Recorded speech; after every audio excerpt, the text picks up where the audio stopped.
Today, we- Today we will learn about a story from the Old Testament that, at first glance, may seem ordinary. But as we dive deeper, it reveals an unexpected tragedy. Imagine a prophet sent by God with an important mission, but who in the end faces a cruel fate? He is killed by a lion. What happened? Let's understand how this story unfolds and what it teaches us about the sovereignty of God. The prophet received a direct message from God to deliver to King Jeroboam of Israel.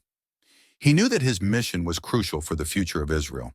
However, what seemed to be only a mission of obedience to God turned into a test of faith and disobedience that would lead to devastating consequences. To understand the gravity of the prophet's mission, we need to go back in time to the moment when the kingdom of Israel was divided. Israel had already experienced glorious times under the reigns of David and Solomon, but after Solomon's death, the kingdom fractured. What happened to Israel? How did the nation go from a prosperous empire to a divided and crisis-ridden land? With Solomon's death, Israel found itself on the brink of collapse. The kingdom split into two parts, the northern kingdom, led by Jeroboam, and the southern kingdom, governed by Solomon's son, Rehoboam. What seemed like an opportunity for growth turned into a struggle for political and spiritual survival. Jeroboam, the king of the northern kingdom, had been chosen by God to lead the tribes of Israel, but instead of honoring divine sovereignty, he made choices that would lead the people down a dangerous path. Idolatry. How did he try to secure his power? The answer: by diverting the people from true worship of God, creating golden calves, and establishing new places of worship. Jeroboam not only ignored God's laws but directly challenged divine authority. The issue was not just political but spiritual. He was jeopardizing Israel's identity, corrupting the foundations of their faith. This would not go without consequences. Jeroboam's actions did not go unnoticed by God. When he chose to worship idols, God saw this as a direct rejection of his sovereignty. What happened next? Immediate consequences began to emerge, not only in the spiritual realm, but also in the political realm. The spiritual crisis set in quickly. The people of Israel, drifting away from legitimate worship, found themselves vulnerable to idolatry and moral corruption. Furthermore, the kingdom grew politically weaker. What was once a united nation under the hand of God was now on the brink of collapse, both spiritually and politically. Bethel, which in Hebrew means house of God, was meant to be a sacred place of divine revelation. It was here that Jacob had his famous vision of the ladder reaching to heaven, where angels ascended and descended, a place of great spiritual significance. But what did Jeroboam do with Bethel? He turned a place of worship to God into a center of idolatry. The irony is cruel. Jeroboam took one of the holiest sites for the people of Israel and made it a symbol of rebellion against God. Now Bethel had become the epicenter of apostasy, and it is here that God decides to act. And it is in this scenario of spiritual corruption that God sends a prophet. He does not only travel to Bethel to deliver a message to King Jeroboam, but also to openly confront the idolatry being promoted there. The prophet's mission was clear: to denounce idolatry and show Jeroboam that he was challenging God himself. But the story takes an unexpected turn. After fulfilling his mission, the prophet is approached by another prophet who deceives him, leading him to disobey a direct instruction from God. This small mistake has fateful consequences. What seemed like a small deviation in the prophet's mission leads to his tragic death, devoured by a lion while returning home. This event is not just a sad narrative, but a profound lesson about the sovereignty of God, the importance of obedience, and the consequences of disobedience. Imagine being called by God for an impossible mission, a mission so bold that it could only have a profound impact on history. A prophet is sent directly to Bethel, the heart of a rebellious nation, to confront nothing less than the king himself, Jeroboam. His mission was not only to condemn an altar of idolatry, but to challenge the authority of the king who had led the entire people away from true worship of God. The prophet was there to restore true worship, a risky and irreversible task. Every word he spoke was a direct confrontation with the sin of an entire nation. Bethel, A place where Jacob himself had a celestial vision was now the stage for a grave rejection of God's presence. Jeroboam had turned this sacred place into a center of idolatry, attempting to replace the Temple of Jerusalem, chosen by God as the place of worship. The prophet, in God's name, did not merely criticize but directly challenge the king in his rebellion.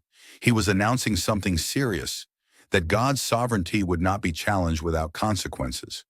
What was at stake here was not just the king's politics, but God's divine authority over the lives of the people. This confrontation had the potential to change the destiny of a nation. Then the incredible happened. The prophet, with courage, not only prophesied against the altar, but also announced that it would be split and its ashes poured out. This was not just a symbolic warning. No, it was a message of judgment, of immediate consequences for disobedience. The imminent destruction of the altar represented the spiritual decline approaching, the destruction of true worship in Israel, and the loss of God's favor. Imagine the weight of such a powerful prophetic word. The destiny of the country was now tied to this message of repentance. But what happens when human power tries to challenge divine authority? Jeroboam, furious, stretched out his hand against the prophet, trying to silence him and suppress the truth. However, in a supernatural act, something unimaginable happened. Jeroboam's hand instantly withered, becoming completely incapable of movement. This was not a mere coincidence, but a sign of immediate judgment from God. It was as if the heavens themselves had responded to Jeroboam's challenge. The withered hand was a clear and irrefutable warning that no one can challenge God's will without facing consequences. This event, although frightening, highlighted something essential: God's authority over the entire earth. But what was even more impressive was not just the judgment. After the miracle, Jeroboam, humiliated and desperate, asked the prophet to pray to God to restore his hand. And God, in his mercy, heard Jeroboam's repentance and restored his hand, but without nullifying the consequences of his idolatry. This reveals one of the deepest facets of God, his willingness to hear genuine repentance, even from someone as rebellious as Jeroboam. God can restore, but the consequences of disobedience remain. This moment serves as a powerful reminder that God does not ignore disobedience, but offers space for redemption when there is a contrite heart. And the story doesn't end there. The prophet, inspired by God, looks to the future and makes an impressive prophecy about a king who was yet to come, named Josiah. This king, who would rise more than 300 years later, would not be like Jeroboam. On the contrary, Josiah would be a just and faithful leader who would destroy the altars of idolatry and restore true worship of God in Israel. This prophecy is a true testament to God's omniscience, who not only knows the present, but also designs the future. Josiah would be God's answer to Israel's spiritual decline, a king who would fulfill the prophet's words with precision. After fulfilling his mission, the prophet received a direct command from God. He was not to eat bread, drink water, or return by the same way he had come. It may seem simple, but these instructions held great symbolic meaning. God was asking the prophet to abstain from all things mundane, a complete separation for consecration and total obedience.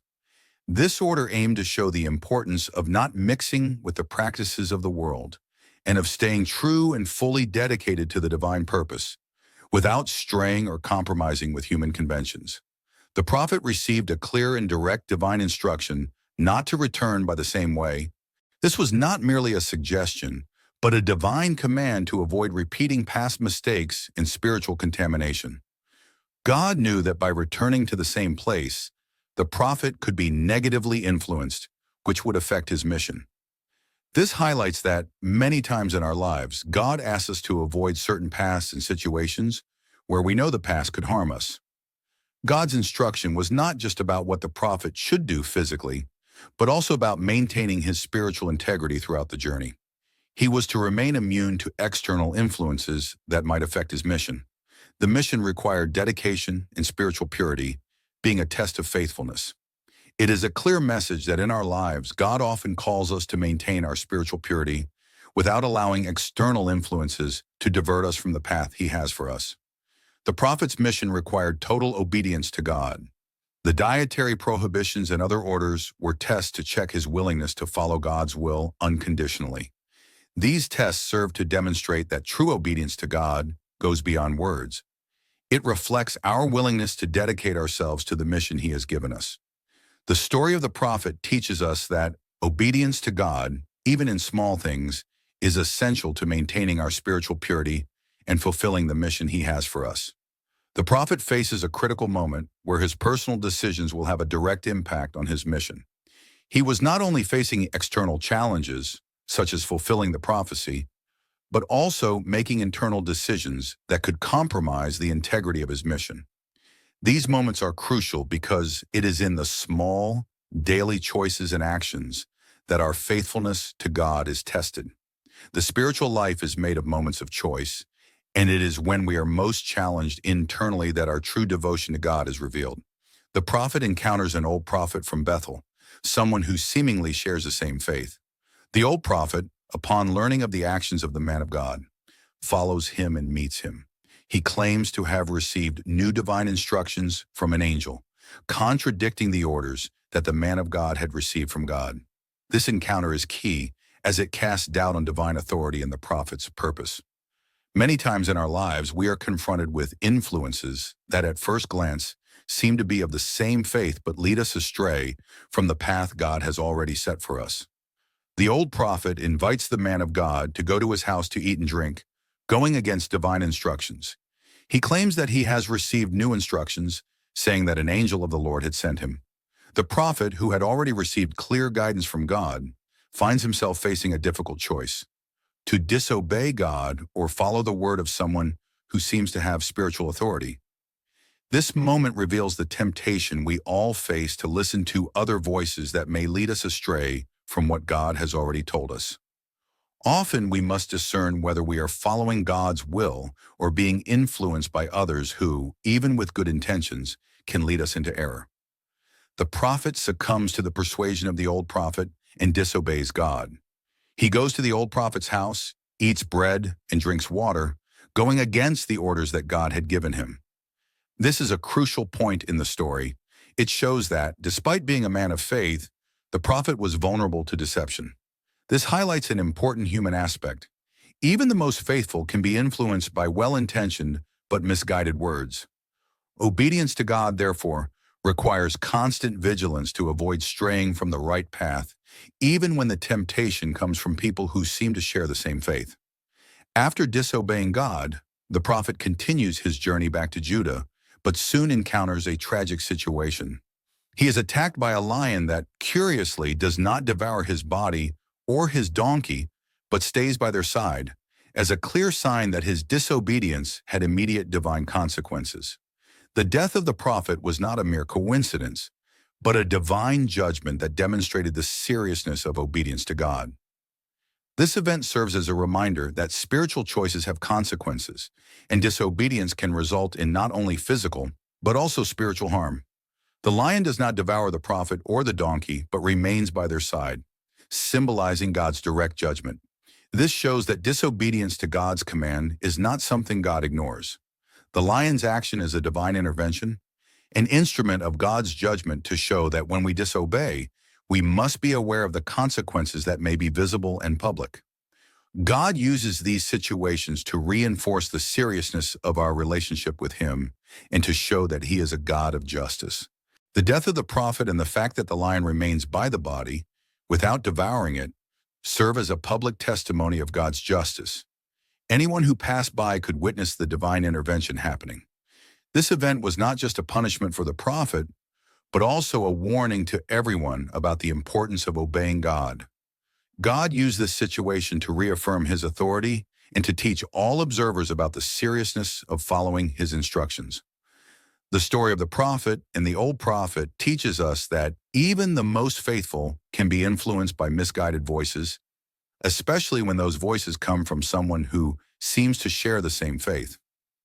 Obedience to God is not just about following instructions, but about discerning whether we are truly hearing His voice or being deceived by external influences. The consequences of disobedience are grave, And the story of the lion serves as a reminder that all of our choices have spiritual implications. May we always be attentive to the voice of God, seeking to discern His will at every step of our journey. Every detail of this story is a reminder that, even when man decides to challenge the divine order, God is still in control. The lesson is clear. The consequences of not following God's instructions can be terrible, and God never abandons His sovereignty over all events. This story is more than an ancient lesson about obedience. It reflects how our spiritual choices shape not only our personal lives, but also the life of a nation. As we reflect on this episode, we are called to question our own faithfulness to God and to be vigilant in our choices so that we do not fall into the traps of disobedience. What will you choose? If you were touched by this message, subscribe to the channel, turn on notifications, and share this video with your friends. Leave a comment below about how you have been seeking to obey God in your life. May God bless you.